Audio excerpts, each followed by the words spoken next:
ओम नमो भगवते वासुदेवाय।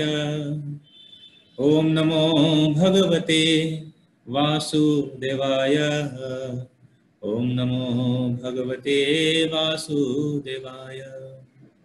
ओम अज्ञानतिमिरान्धस्य ज्ञानाञ्जनशलाकया चक्षुर्नमीलितं येन तस्मै श्रीगुरवे नमः। हे कृष्ण करुणा सिंधु दीनबंधु जगतपते गोपेश गोपिका कांत राधा कांत नमस्तुते। तप्त कांचन गौरांगी राधे वृंदावनेश्वरी वृषभानु सुते देवी प्रणमामि हरिप्रिये।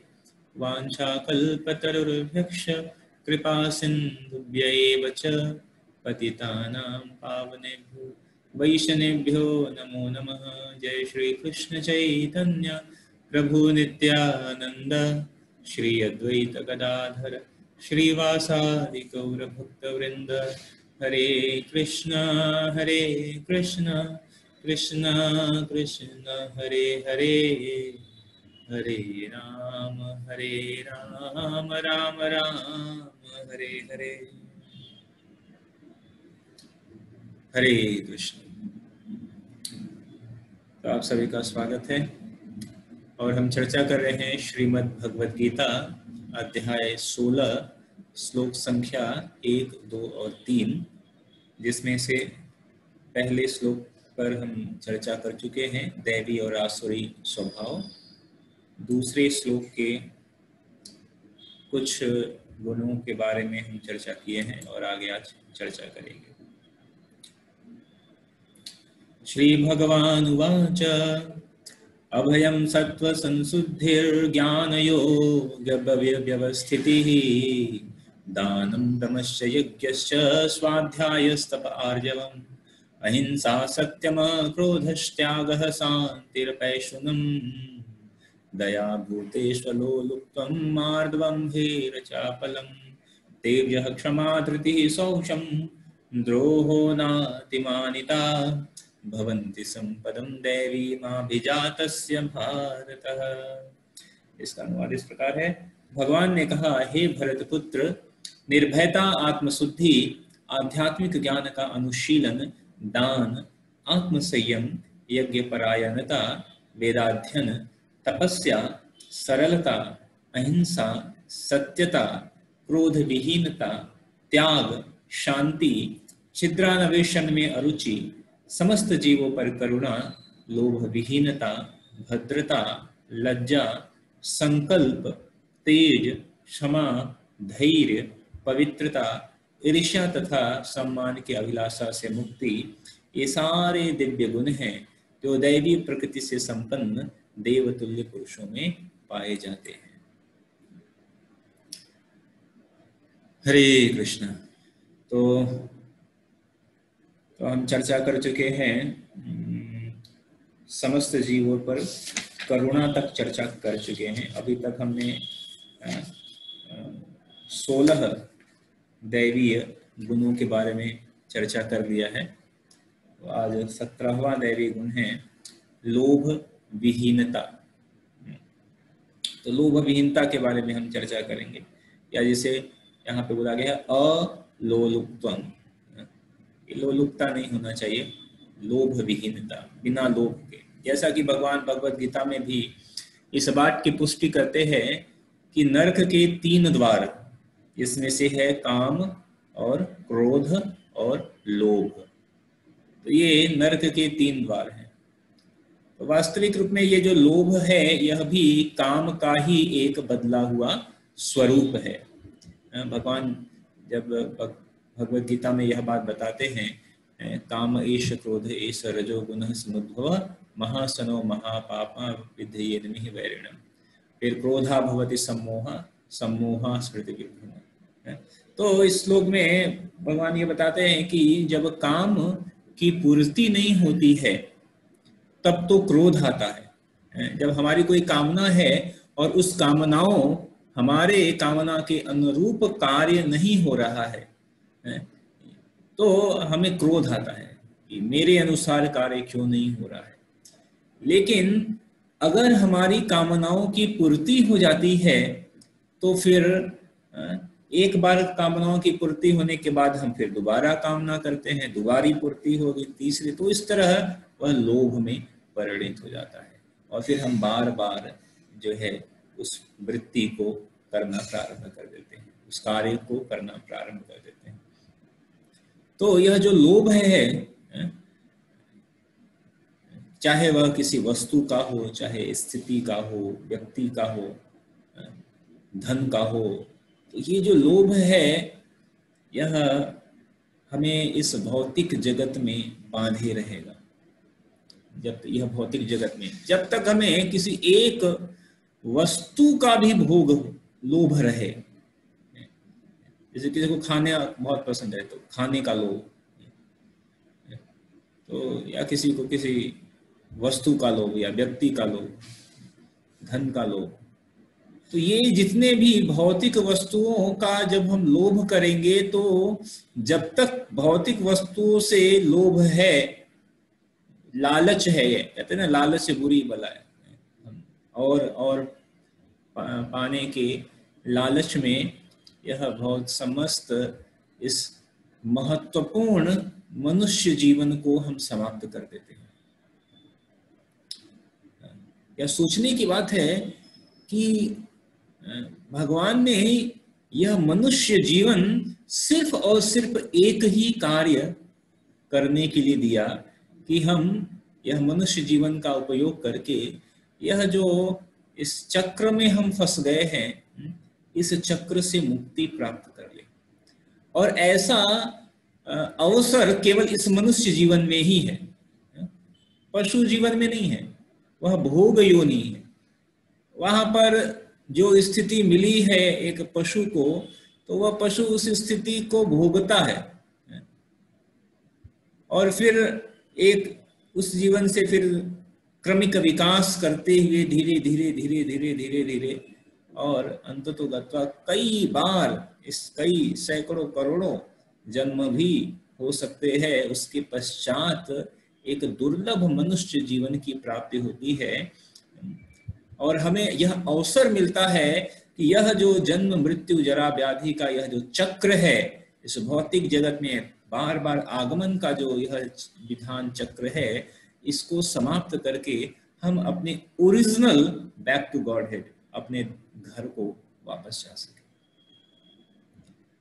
लेकिन जैसे ही व्यक्ति इस भौतिक जगत में आता है तो वह ऐसी वस्तु, ऐसी व्यक्ति या परिस्थिति के लालच में फंस जाता है जो कि वास्तविक है नहीं, वास्तविक नहीं है, या कह सकते हैं टेम्पोररी है। तो एक स्वप्न जैसा है यह। वह प्रयास करता है, जीवन, अपना संपूर्ण जीवन वह लगा देता है धन के अर्जन में, और अंत समय में वो सारा का सारा धन यहीं छोड़कर उसको जाना पड़ता है। तो फिर भी वह इतने उस लालच में वह फंस जाता है। तो जो आध्यात्मिक उन्नति के रास्ते पर चलना चाहते हैं तो उनके लिए जो है इनसे, इस भौतिक वस्तु व्यक्ति के लालच में से बचना चाहिए। तो यह जो लोलुपता है, जो लालच है या जो लोभ है, अगर हम, या एक तरह से ये लोभ हमें सहायता भी कर सकता है। कैसी सहायता कर सकता है? अगर हम इस लोभ का उपयोग जो है आध्यात्मिक परिप्रेक्ष्य में करें। आध्यात्मिक परिप्रेक्ष्य में यह बात कही गई है कि अगर हम साधु संघ के प्रति लोभ उत्पन्न कर लें, शास्त्र को पढ़ने के प्रति लोभ उत्पन्न कर लें, तो यह लोभ हमें समस्त सांसारिक भवसागर से यह हमें निकाल सकता है। तो भक्तों के संघ के प्रति लोभ भगवान के नाम का श्रवण कीर्तन करने के प्रति लोभ अगर हम उत्पन्न कर लें तो रेदर देन की किसी भौतिक व्यक्ति वस्तु के प्रति लोभ, वो हमें इस बार बार इस चक्र में बांधेगी। लेकिन आध्यात्मिक जो लोभ है, भगवत संघ के प्रति लोभ है, तो यह हमें इस संपूर्ण जो है भौतिक से सीधे आध्यात्मिक स्तर की ओर ले जाएगी। तो यह सामान्यतः जो लोभ है, भौतिक लोभ, यह आसुरी प्रवृत्ति है। और लोभ विहीनता जो है यह दैवीय गुण है। उनको लोभ नहीं होता है, ठीक है, जो है उसमें वह संतुष्ट होता है। दैवी गुण है कि जो है उसमें वह उसके लिए भगवान का धन्यवाद करे। कई बार हम सोचते हैं कि हम इतना प्रयास कर रहे हैं और कुछ सफलता नहीं मिल रही है और ये नहीं हो रहा है, ये समस्याएं, अनेकों समस्याएं हैं। लेकिन वास्तविक रूप में जो है हम भगवान भगवद गीता में यह बात कहते हैं कि योगक्षेम वहाम्यहम्, कि जिसकी जितनी आवश्यकताएं है उस आवश्यकताओं की पूर्ति मैं करूंगा और उसके पास जो कुछ है उसकी मैं रक्षा करूंगा। तो भगवान जो है नीड्स की पूर्ति करते हैं, ग्रीड की पूर्ति नहीं करते हैं। और अगर ऐसा हमें लग रहा है कि भगवान हमें ये नहीं दे रहे हैं, हम बार बार मांग रहे हैं, तो ऐसा समझना चाहिए कि हो सकता है वह हमारे लिए सही न हो या अभी हम उसके काबिल न हो। तो अनन्यश्चिन्तयन्तो माम ये जनाः पर्युपासते तेषां नित्यभियुक्तानां योगक्षेम वहाम्यहम्। जब तेषां सतत युक्तानां अनन्यश्चिन्तयन्तो माम, तो जब हम अनन्य भाव से भगवान का चिंतन करेंगे तो भगवान निश्चय ही योगक्षेम वहाम्यहम् की पूर्ति करते हैं। तो वहां पे ग्रीडी की बात नहीं है, लालच की बात नहीं है। यह जो लोभ विहीनता है यह एक दैवीय गुण है जिसको हमें विकसित करना चाहिए। किसी भी सांसारिक वस्तु के प्रति लोभ न हो, विशेष रूप से धन के प्रति लोभ की बहुत जल्दी होता है धन से। तो जो भक्त है, जो दैवी प्रकृति या दैवीय गुणों जिसमें है, वह लोभ से मुक्त होता है, लोभ विहीन होता है। अगला दैवी गुण है मार्दवम। मार्दवम मतलब होता है जेंटल, सज्जन, भद्रता। तो जो भक्त है वह ही इज अ जेंटलमैन, भद्र पुरुष है। तो जो भक्त, जो कृष्ण भावनामृत में जिसने कृष्ण भावनामृत को स्वीकार किया है, कहते हैं once a devotee is always devotee. ये जैसे बाहर भौतिक जगत में कहा जाता है once army man is always army man. कहते हैं ना, एक सैनिक अगर होए तो वो हमेशा ही सैनिक रहेगा। रिटायरमेंट होने के बाद भी वो सैनिक डिसिप्लिन में रहता है। कोई सेना में से रिटायर भी हो जाता है तो भी वो हमेशा डिसिप्लिन में रहता है। ये बंधन कैसा। उसी प्रकार once devotee is always devotee. अगर हम भक्त बन गए तो हमेशा ही भक्त रहेंगे, एंड फ्रॉम एवरीवेयर, हर जगह। ऐसा नहीं है कि हम जब मंदिर गए या भक्तों के संग में गए तो हम जो है जाकर हरे कृष्णा दंडवत प्रणाम ऐसा। लेकिन जब भक्तों के संग से जब हम बाहर गए तो फिर वहां पर हम जो है कुछ भौतिक या व्यवहार करना शुरू कर दें। ऐसा मतलब मंदिर में कुछ और व्यवहार और भक्तों के साथ कुछ और, बाहर कुछ और नहीं। ऐसा तो जो भक्त है वो हर जगह जो है जेंटलमैन, सज्जन व्यक्ति है। वो हर जगह, चाहे वह मंदिर में रहे, चाहे वह घर में रहे, चाहे जहां भी रहे, वह हमेशा सज्जनता पूर्ण व्यवहार करेगा,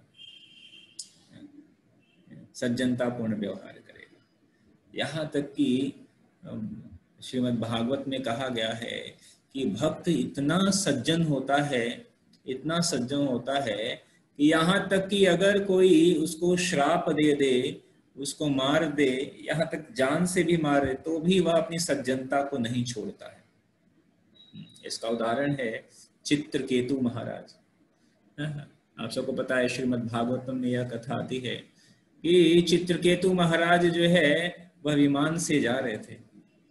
तो उन्होंने जब कैलाश से होकर जा रहे थे तो उन्होंने देखा कि भगवान शिव जो है पार्वती माता को जो है गोद में बिठाए हुए है और भागवत कह रहे हैं। तो चित्रकेतु महाराज के मुख पर मुस्कान, ऐसे कुछ हंसी सी आई। तो चित्रकेतु महाराज, ऐसा नहीं है कि उनका शिव जी का उपहास कर रहे थे। चित्रकेतु महाराज ने देखा कि देखो भगवान शिव कितने वैरागी हैं कि एक तरफ जो है अपनी पत्नी को साथ में बिठाए हुए हैं, गोद में बिठाए हुए हैं और भागवत कक्षा दे रहे हैं। तो उनके लेकिन पार्वती जी ने देख लिया। पार्वती जी ने देखा कि अरे चित्रकेतु महाराज, उनको लगा कि चित्रकेतु महाराज जो है वो हंस रहे हैं उन पर। तो तुरंत पार्वती जी ने चित्रकेतु महाराज को श्राप दिया कि आप जो है राक्षस बन जाओ। तो चित्रकेतु महाराज को जैसे ही यह बात पता चली, वो नीचे उतरे और जाकर प्रार्थना किया, प्रेयर्स किया, और पार्वती जी को कहते हैं कि आपने, हे भगवती, आपने जो श्राप दिया है वो श्राप सत्य हो, यद्यपि कि जो है मैंने एक ऐसा कोई गलत या अशोभनीय कार्य नहीं किया है, गलत कार्य नहीं किया है, लेकिन फिर भी चूंकि आपने श्राप दिया है तो वो श्राप सत्य हो। उसका प्रतिकार नहीं किया चित्रकेतु महाराज ने, ठीक है। और बाद में भगवान शिव भी यह बात कहते हैं पार्वती जी से कि आपने अनायास ही इनको श्राप दे दिया। लेकिन चित्रकेतु महाराज कोई डिस्टर्ब नहीं हुए, उन्होंने स्वीकार कर लिया श्राप। वो चाहते तो उस श्राप को जो है टाल भी सकते थे, लेकिन उन्होंने सहर्ष स्वीकार कर लिया और फिर वृत्तासुर नाम के राक्षस बने। लेकिन वृत्तासुर राक्षस बनकर भी वो जो है एक तरह से भक्ति में थे। जब इंद्र वृत्तासुर को मारने के लिए आए तो इंद्र भी जो है संदेह में आ गए। लेकिन वृत्तासुर जो समय इंद्र जी को क्या कहते हैं कि आप घबराओ मत, आपके हाथ में जो है आपको भगवान का आशीर्वाद है, आप पुनः गदा उठाकर मारो। ऐसा बहुत सुंदर वृत्तासुर, इसीलिए वृत्तासुर की जो प्रार्थना है बहुत सुंदर प्रार्थना है। तो कहने का मतलब कि जो भगवान के जो भक्त होते हैं वह हर स्थिति में वह सज्जन ही बने रहते हैं, सज्जनता। इसलिए प्रभुपाद कहते हैं कि हमारे जो शिष्य हैं कृष्ण भावनामृत के जितने भी भक्त हैं, दे आर जेंटलमैन। हमें भद्र या सज्जनता हर जगह हमें दिखाई प्रदर्शित करना है। और ऐसा इसलिए भी है क्योंकि जब हम कृष्ण भावनामृत को स्वीकार करते हैं तो हमारे स्वामी कौन है? हमारे स्वामी हैं भगवान श्री कृष्ण।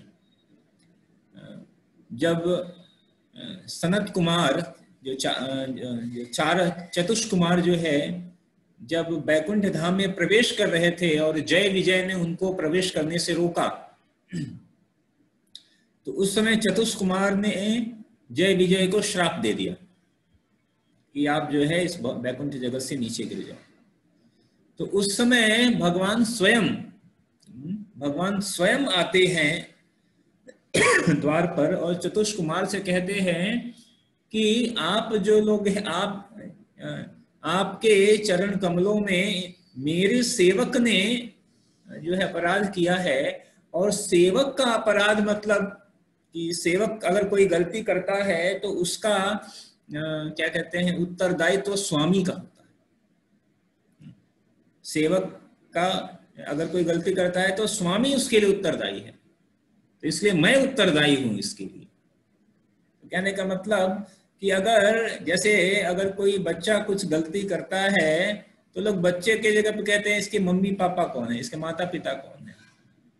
उसी प्रकार अगर हम कोई भी कार्य करेंगे तो यह किसके ऊपर आएगा, हमारे स्वामी के ऊपर आएगा, भगवान के ऊपर आएगा। तो इसी तरह अगर हम सदकार्य करते हैं तो हमारे स्वामी यानी भगवान का नाम हर जगह होगा।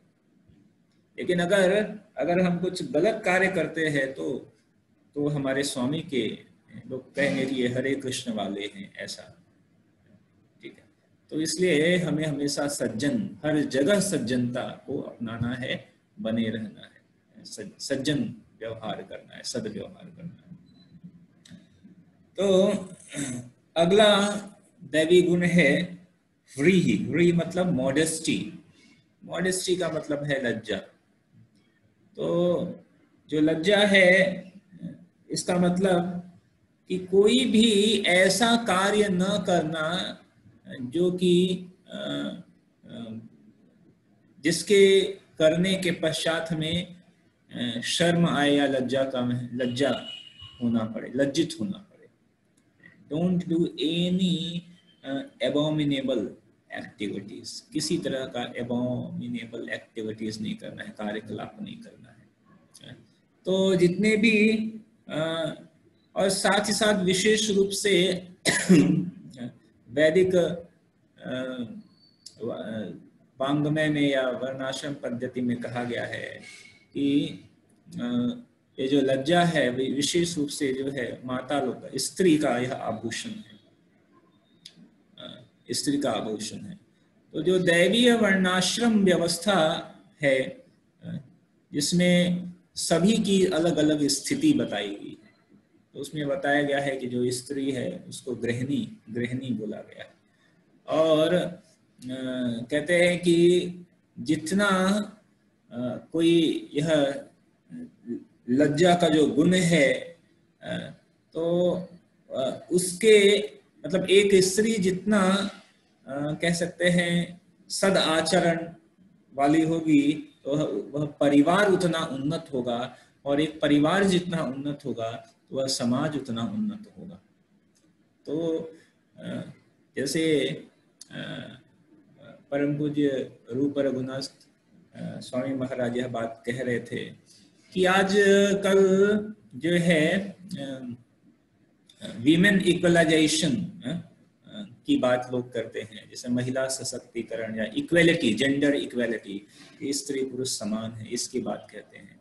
महाराज कहते हैं कि यह पाश्चात्य देशों से आया हुआ है, यह वैदिक सभ्यता नहीं है। तो वास्तविक रूप में सब जैसे आत्मा के स्तर पर तो सभी समान ही हैं, लेकिन दोनों, एक स्त्री और एक पुरुष दोनों की स्थिति अलग अलग है। ऐसे नहीं है कि यह कम है या अधिक है, लेकिन दोनों की अपनी अलग अलग स्थिति है। तो उसके अनुसार तो विशेष रूप से जो हमारे वैदिक कल्चर में कहते हैं या तैत्तरीय उपनिषद में बताया गया है कि जहाँ पर सम्मान, स्त्रियों का अधिक सम्मान स्त्रियों का सम्मान होता है, वहाँ पर उस घर में देवता निवास करते हैं। यह बात तो कहने का मतलब कि बहुत ही उच्च स्थिति प्रदान की गई है। तो उनके लिए यह जो लज्जा है यह स्त्री का एक गुण माना जाता है, यह गुण माना जाता है। लेकिन साथ साथ लज्जा का एक दूसरा परिप्रेक्ष्य यह है कि किसी भी प्रकार का एक गलत कार्य न करे जिससे हमें लज्जित होना पड़े। तो यह एक दैवीय गुण है। अगला दैवी गुण है अचापलम। अचापलम का मतलब होता है संकल्प। संकल्प मतलब स्टडी, डिटर्मिनेशन, संकल्प शक्ति। तो यह एक दैवीय गुण है, दैवीय गुण है कि हम संकल्प लेते हैं। जैसे जब कोई दीक्षा लेना चाहता है तो दीक्षा लेने से पहले उसे संकल्प लेना पड़ता है कि मैं 4 नियम का पालन करूंगा, 16 माला का जप करूंगा। ठीक है। तो 4 नियम का जो संकल्प है, दीक्षा जो लेता है या जो लेना चाहता है, तो उसके लिए संकल्प करना पड़ता है कि हम यह कार्य करेंगे, ठीक है। तो भौतिक जगत में लोग संकल्प लेते नहीं है, उनको संकल्प, उनसे कहो कि आप प्रतिदिन ये नहीं, उनको क्या चाहिए, वेरिएशन चाहिए प्रतिदिन। आज कभी मन में हुआ, बहुत भावना जागृत हुई तो पूरा कर लिया, 16 माला कर लिया, और दूसरे दिन जो है 16 के जगह पर 1 माला कर दिया, फिर किसी दिन नहीं, फिर 7 दिन 10 दिन तक नहीं किया। तो ऐसा वेरिएशन वो चलता है, तो संकल्प नहीं कर पाते हैं।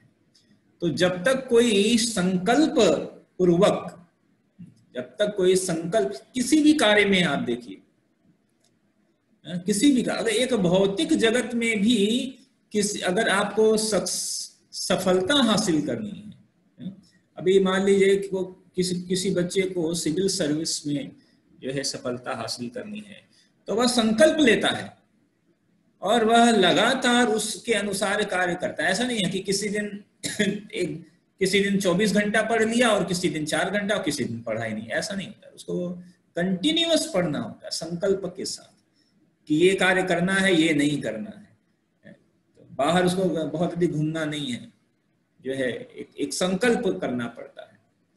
तो अचापलम, चपल मतलब होता है जैसे चंचल, तो अचापलम मतलब कि चंचल नहीं, मतलब वो संकल्प दृढ़ रहता है, अपने उद्देश्य में दृढ़ रहता है, अपनी कार्यकलापों में दृढ़ रहता है, उन सभी में वह दृढ़ रहता है। तो यह जो दृढ़ता है, यह हमारे भक्ति के लिए यह बहुत ही महत्वपूर्ण है। या दृढ़ता या निश्चय, ऐसा ही रूप गोस्वामी कहते हैं ना, उत्साह निश्चयात धैर्यात, धैर्य भी चाहिए लेकिन निश्चय चाहिए, दृढ़ता चाहिए, डिटर्मिनेशन। ये तो कई बार जब विपरीत परिस्थिति आती है तो हमारी दृढ़ता हिलने लगती है, हमें लगता है कहाँ है भगवान, किधर है। हमें लगता है कि अरे इतना हम भक्ति कर रहे हैं और उसके पश्चात भी कुछ रिजल्ट नहीं आ रहा है, बल्कि निगेटिव में जा रहे हैं। तो वो जो रिजल्ट जिसको का जो आकलन कर रहे हैं, वह भौतिक रिजल्ट का आकलन कर रहे हैं। भौतिक जो मतलब उनका कहना है कि कोई हम भक्ति करें तो हम बीमार नहीं होने चाहिए, हमारे परिवार, या हम क्या, हमारे परिवार में कोई बीमार नहीं होना चाहिए, हम भक्ति करें तो हमें कभी जो है आर्थिक कमी नहीं होना चाहिए, हम भक्ति करें तो हमें कोई तकलीफ नहीं होना चाहिए। तो इस तरह आकलन करना वह चाहते हैं। निश्चय ही भक्ति से ये सब भी संभव है, लेकिन भक्ति का उद्देश्य यह नहीं है। भक्ति का उद्देश्य यह नहीं है कि हमें आर्थिक तंगी न हो, या भक्ति का उद्देश्य यह नहीं है कि हम कभी बीमार न पड़ें, या भक्ति का उद्देश्य यह नहीं है कि हमें किसी प्रकार की कोई तकलीफ न हो। भक्ति का उद्देश्य क्या है कि हमें भक्ति करनी है केवल और केवल भगवान की प्रसन्नता के लिए, केवल और केवल भगवान को प्रसन्न करने के लिए। यही हमारा एकमात्र है। और इसीलिए जब भक्ति के पथ पर हम आगे बढ़ रहे हैं, तो चाहे कितना भी समस्या आए, कितनी भी समस्याएं आए, उन समस्त समस्याओं में हमें दृढ़ प्रतिज्ञ बने रहना है। ये कुछ भी हो जाए, मुझे यह छोड़ना नहीं है। What may come, what may happens, but we will never leave Krishna consciousness. भगवान के चरण कमलों का आश्रय कभी नहीं छोड़ेंगे। नरोत्तम दास ठाकुर का यह गाना है ना, राधा कृष्ण प्राण मोर जुगल किशोर। ये राधा कृष्ण, ये जो जुगल किशोर है, ये मेरे प्राण हैं। जीवने मरने गति हर नाही मोह, राधा कृष्ण प्राण जुगल किशोर। जीवने मरने, चाहे जीवन के साथ भी और मरने के पश्चात भी, या जीवन हो या न हो, लेकिन ये जो युगल किशोर राधा कृष्ण है, राधा कृष्ण प्राण, ये तो मेरे प्राण हैं, मेरे प्राण तो राधा कृष्ण है। फिर ये प्राण रहे, यह जो भौतिक या प्राण जो है अभी जीवित हम रहे या जिस स्थिति में रहे, लेकिन हर परिस्थिति में जो है, चाहे दयनीय हो, अच्छी हो या बुरी हो, तो दृढ़ता यह रहेगी, यह दृढ़ता रहेगी। तो हर स्थिति परिस्थिति में हम दृढ़ बने रहे और भगवान की भक्ति हम करते रहे। सुदामा जी हम देखते हैं कि इतनी दयनीय स्थिति होने के पश्चात भी उनको खाने के लिए भी नहीं था, लेकिन फिर भी वह अपनी भक्ति में दृढ़ रहे, वह अपनी भक्ति में दृढ़ रहे। तो उन्होंने ऐसा क्या कहते हैं, उलाहना नहीं दिया या शिकायत नहीं किया कि मैं तो आपका इतना भक्त, परम भक्त हूँ, लेकिन मेरे को ऐसी दयनीय स्थिति क्यों रखा, उसका उनको कोई। तो जो भक्त है न सोचति न कांक्षति, उसको आकांक्षाएं नहीं होती हैं, उसको कोई भौतिक आकांक्षा नहीं होती है, वह अपने भक्ति में दृढ़ रहता है।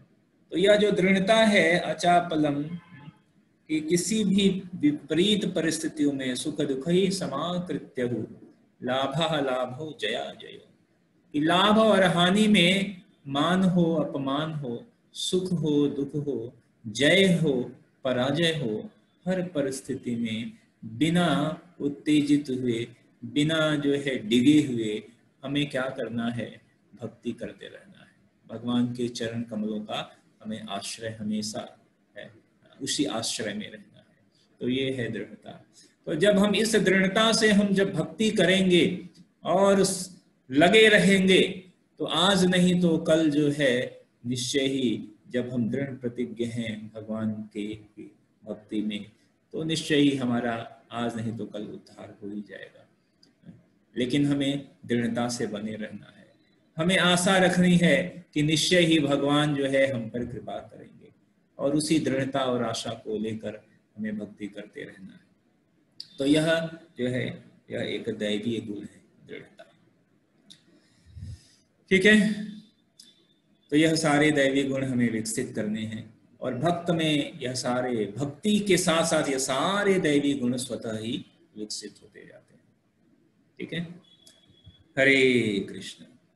किसी का कोई प्रश्न है तो प्रश्न ले सकते हैं।